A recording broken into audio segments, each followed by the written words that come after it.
This is being young. The days of endless summers. Vulnerability's hard. We had a permit. We had a plan. We went. I think that about sums it up. Core experiences that I know fundamentally shifted who I am as a person. And I was like, are you okay? I wasn't. In hindsight, I would do things completely differently. Is it Yither? Is it Yonder? Welcome to Yither and Yonder. Welcome to our first Minisode, where we take the time to go down rabbit holes, off on side trails, and make the massive digression.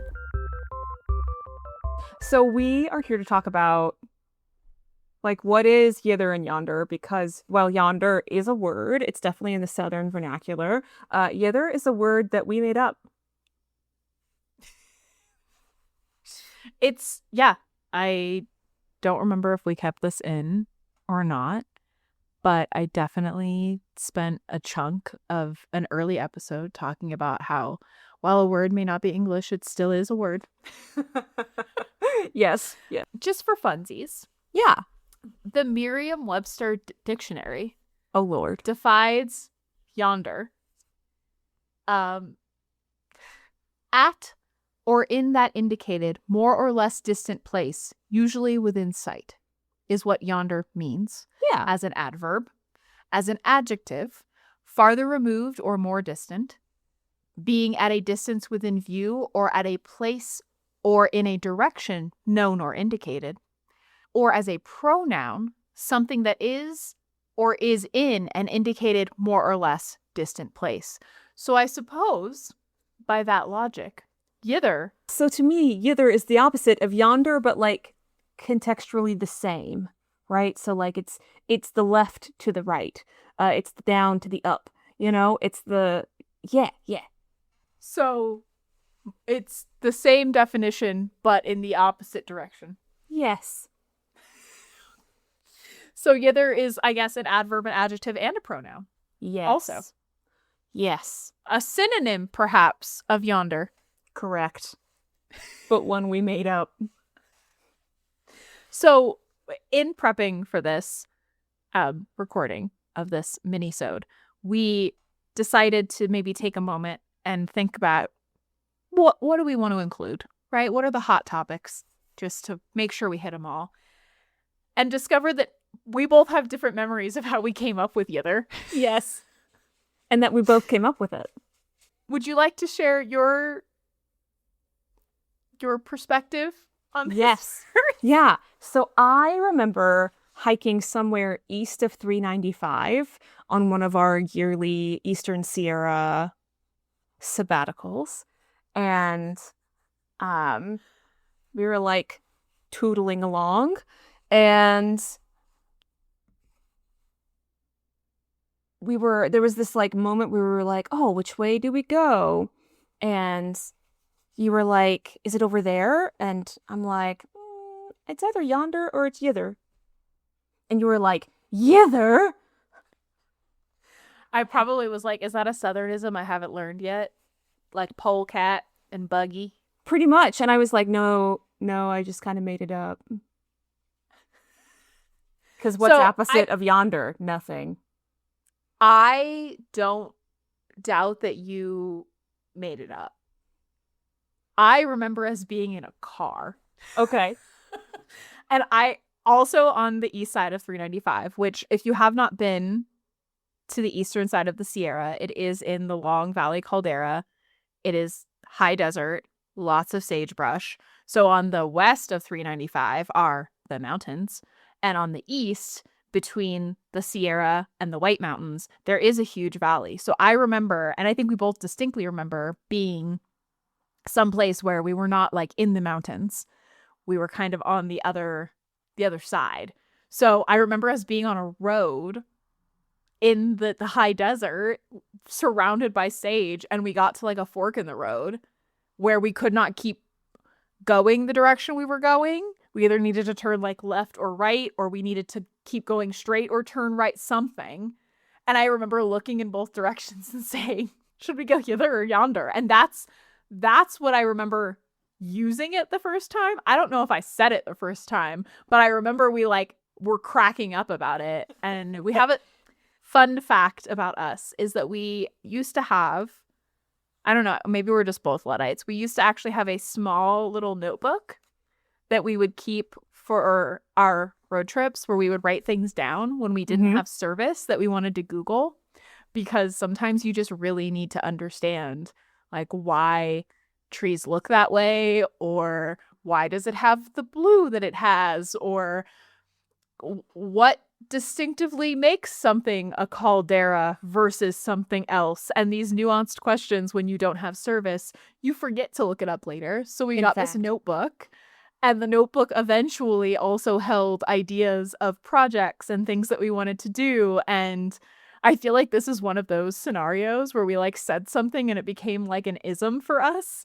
It's funny that you remember on a hike saying it and like it became a thing, and then I remember recalling it and us both like dying at Yither and Yonder. And so that's really where Yither comes from. And you know, we'd like to formally request that it be added to the Merriam-Webster dictionary.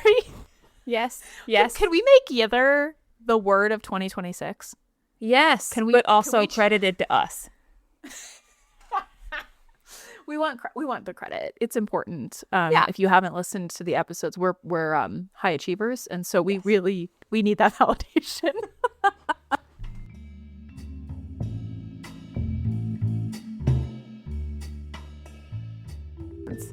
So yeah, maybe we just touch base on like how this podcast came to be, since we're talking about like what is Yither and Yonder. So we flew into San Francisco. We did. Because Eugene Airport and getting anywhere outside of the Western states is not fun. No, it's not. And Eugene has very few flights anywhere. While we typically go through Reno, shout out Reno Airport, we decided to mix it up on our Sierra sabbatical. And we decided to try something different instead of flying into Reno, because Denver to Reno is very easy, but Eugene to Reno is not. So we decided, what if we went through San Francisco or just the Bay Area? Because we could do San Jose, Oakland, SFO, like there were multiple, Sacramento. We could do multiple airports, got a rental car. And maybe this hasn't been apparent yet, but we like trees. We like, do a lot, but I'm gonna call it special interest. Yeah, that's exactly what it is. It's a special interest for both of us. Trees are absolutely a special interest. We have an attachment to trees, which is funny because we go to the Inyo National Forest every year, which is the least forested national forest, which is hilarious to me. Mountains are also a special interest. That's true. That is true. I had been to the Sequoia National Park and seen General Sherman, but I went a couple of times with other people. Em and I had never made our way to that national park together, because if you go the route that we go, which is the Eastern Sierra 395, it's like a 5-hour drive from where we typically are on the east side to get around the mountains or through Yosemite to come kind of from the north side down, or to go from the south side up. It's like a good 5-hour drive. And so we had done a lot of tootling around. And we'd been to basically every national park that we could get to from the Eastern Sierra, like go to Yosemite, go to Death Valley. We had done all of the like Manzanar, the historic sites, things like that, Devil's Postpile, but we hadn't been to Sequoia. And we've been to Kings Canyon. We hiked through Kings Canyon on the John Muir Trail, but Sequoia, while Kings Canyon and Sequoia are kind of managed as one unit, we had not been to Sequoia itself as a park, and Em had not seen General Sherman. The previous year, we had decided that going to Death Valley was a great idea, even though it was like a 4-hour drive to get there. Also, we were there in August and it was 131 degrees. It was desiccating. Maybe that's its own minisode, is our experience in Death Valley. We're like, yeah, we've kind of hit all of the big national parks around here. Like we've done basically every site that you can get to. And I was like, we haven't done Sequoia. And we had one of our insane moments where we pulled up Google Maps and we were like, What if? what if? I mean, to be fair, we once drove 3 hours out of our way for a Taco Bell. It's not a lie. It was in the wrong direction too. It was worth it. It was. We're in Death Valley. We realize that we haven't been to Sequoia. It occurs to me that Em has never been there outside of her experiences with me. And we have not seen General Sherman together. Now, mind you, it is like a 5.5-hour drive. And we thought about it. We had a moment. And we were like, well, we could leave right now and get to the west side and stay somewhere. We've already paid for a rental in the eastern side of the Sierra. We're not going to just like decide on a whim to drive. We're reasonable most of the time. So we recognized that it wasn't the year. Just wasn't the year. And that's when our genius plan of what if we flew into the Bay Area happened. So we fly into the Bay Area, we rent a car, and we drive ourselves down to go see General Sherman. And en route to go to General Sherman, we're both, as friends do, yapping about how frustrating our jobs are, people are, dealing with being an adult in general. Taxes suck, work sucks. All I want to do is get in the car and go see big trees and big mountains. Like, why do I have to pay taxes and pay bills? Like, this is stupid. I tell Em, I just wish that I could write a book, because if I could write a book and I had an audience, I could have a podcast, I could just lean into that, and I could spend my entire life chatting with people, telling stories, connecting. Like, that's all I want to do. I want to connect as a human that is weird and has experienced things to other weird people that have experienced things, because that's what's exciting. And she just like physically turns her body in the car to me. And she was like, well, why aren't you going to do it? I hate when people ask me questions like this. To be fair, you are best friends with a therapist. That's true. And we do ask each other hard questions. We do. And fundamentally, I struggle with thinking that I could have an audience that would be able to be enough to be able to sell a book. Publishing is hard. It's not an easy thing to try to do, even in the best case scenario where you have like an agent and you have something that's really well written. Publishing's just rough. And Em was like, well, why don't you do the podcast first?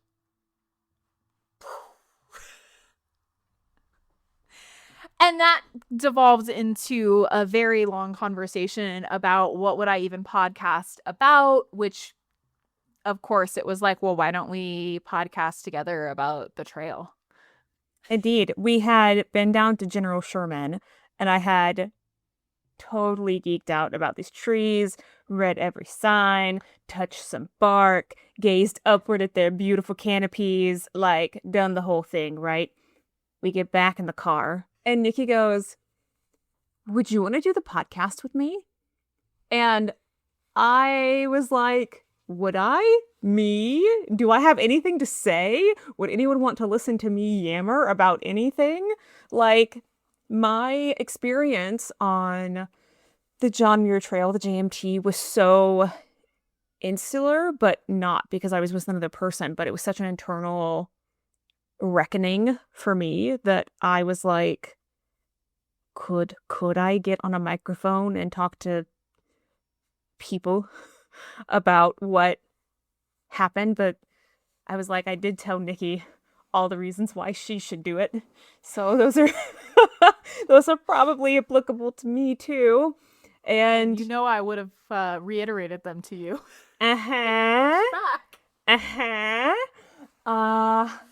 So I was like, what did I say? Let me think about it.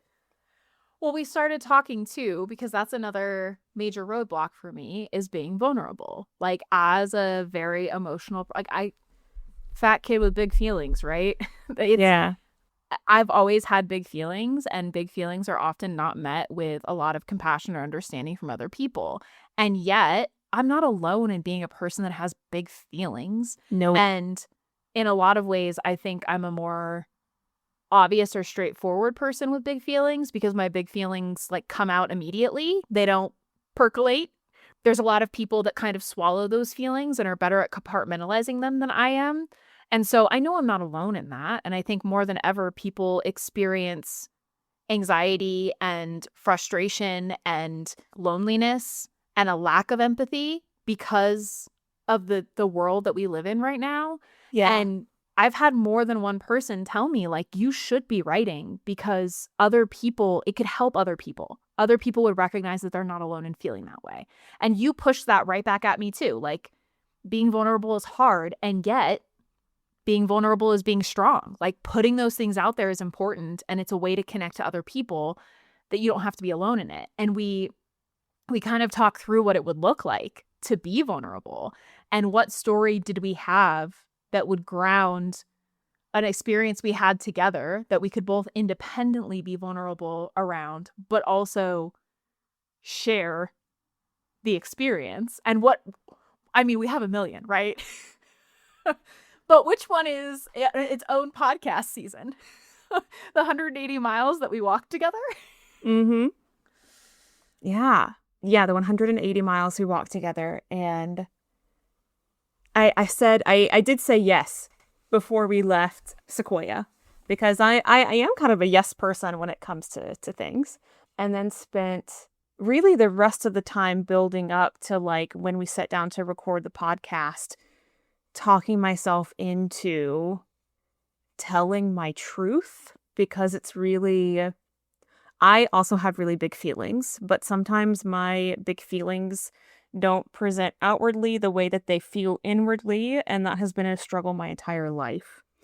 So talking myself into telling my truth, and that's all I wanted to do in this podcast. And, you know, we've recorded the trail journal parts of this, and I feel like I did that.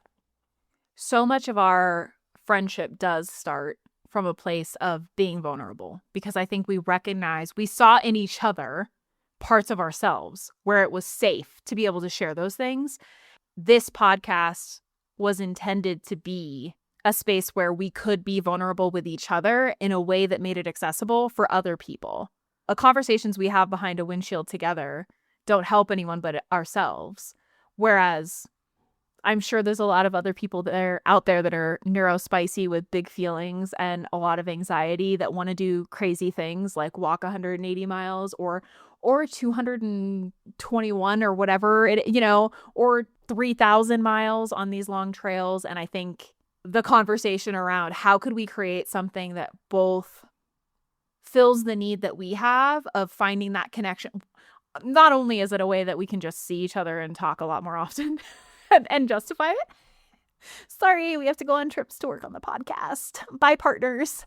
It gave us a project that we could invest our time and energy in that felt genuine to where we were and what we wanted, and gave us opportunity to be able to do things that maybe were out of reach or we didn't feel like we had a justification for. Because ultimately, all we really want to do is, like, spend our life adventuring and telling stories and hearing stories and being reflective on, like, the wild and crazy journey that is a human life. Yeah. So that's the origin of Yither and Yonder. Thanks for listening. We appreciate your support in this retelling of our chaotic adventure. We love to hear from y'all, so reach out on social media at yitheryonderpod or send us an email at yitheryonderpod@gmail.com. Find us on your favorite listening platform, and please rate, review, and subscribe, because it really does help. Don't forget to check the show notes for resources and helpful links. And if you'd like more content, subscribe on your favorite membership platform. Info's available on our website, yitheryonderpod.com. We've got weekly blogs from each of us, some planning resources from our trip, with tips on what we do differently, and some other fun bonus content. We truly appreciate you joining us on this great adventure. Until next time.